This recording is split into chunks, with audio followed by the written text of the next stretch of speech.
So when working on your horse, you need to make sure you're in a safe and familiar environment for the horse, so low level of distractions.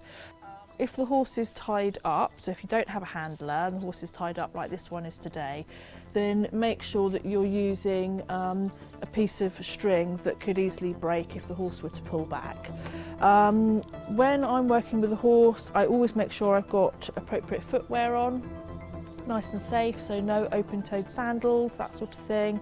Be aware that horses can bite and they can kick, so make sure that you're always standing away from areas where you might get kicked or bitten.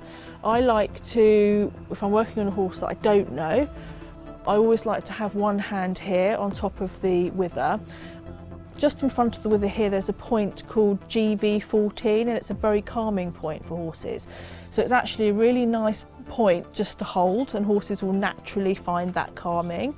Also, if you have your hands here on the wither, you tend to feel with this hand if they're going to swing round and possibly bite, but you also feel, because you're in direct contact with the spine, you also feel if they might lift a leg or might move towards you or away from you. It kind of gives you a little bit of pre-warning having your hand up here on the wither. And also you're in a place where you're situated in the middle of the horse, but you can also quickly move from one way or the other.